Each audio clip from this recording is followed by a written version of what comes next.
We turn now to the other candidate for vice president, Indiana Governor Mike Pence, who joins us from the campaign trail in Des Moines, Iowa. Governor, most candidates would be hitting the books. Donald Trump has been out campaigning almost just like regular. So how has he been preparing for the debates? Well, I think Donald Trump has been preparing for this debate for his entire lifetime. He's built a great business. He's traveled the country and particularly in this campaign, John, as you saw last night in Roanoke, Virginia, Donald Trump has been out among the American people. I think he's given voice to the frustrations and aspirations of the American people like no American leader in my lifetime since Ronald Reagan. And I think all of that is going to combine and come together.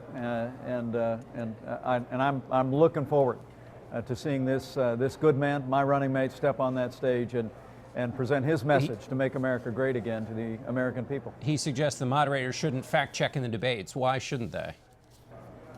Well, I think we all had the experience a few years ago of Mitt Romney being interrupted and being challenged on an assertion that he made. I believe it was about the tragedy in Benghazi, and it turned out the moderator was wrong. I think the important thing is that the American people hear from these two candidates. I mean, the choice in this campaign could not be more clear. In Donald Trump, we have a leader who literally embodies the American spirit, who wants to change the direction of this country through rebuilding our military, less taxes, less regulation, repealing Obamacare, standing by our Constitution, and Hillary Clinton, who literally offers a third Obama term, more of the same, more taxes, more regulation, more Obamacare, more of the war on energy, and more of the policies that have weakened America's place in the world. We need to hear from these two candidates. And I hope and trust that the moderators will just facilitate that. And the governor, Donald Trump, has said recently, "I will always tell you the truth." Do you expect that everything he says in the debate on Monday night will be truthful?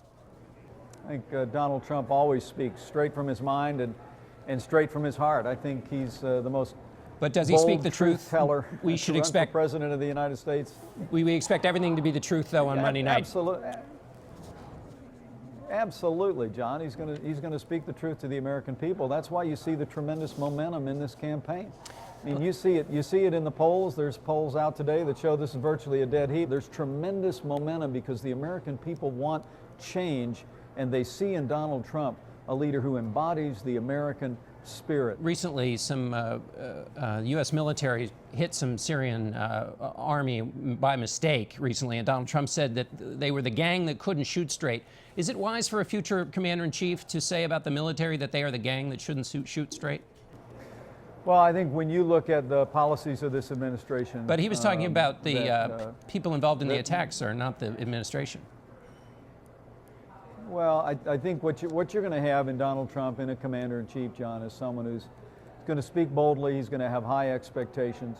We're going to rebuild the military in this country, provide them with the resources and the training they need to be able to defend our freedom and prosecute the actions that the commander-in-chief calls on them to do. The contrast with this administration, where Hillary Clinton and Barack Obama made a decision to withdraw all U.S. forces by the end of 2012 from Iraq, literally created the vacuum in which ISIS was able to overrun vast areas of Iraq that had been hard won by the American soldier. Now, the other side thinks that calling that out is disrespectful to the military, but I have to tell you, as the father of a United States Marine, as someone who's with veterans and military service personnel every day out across this country, they all long for a commander-in-chief who will make the right investments, who will support our troops at home and abroad, and they'll have that in Donald Trump. One last question to you, Governor. Donald Trump has made a lot on the campaign trail about politicians who receive donations and how they are puppets of the people who donate to them. You've received donations. There are a lot of Republicans who have. Why is Donald Trump wrong about the idea that people who get money are puppets?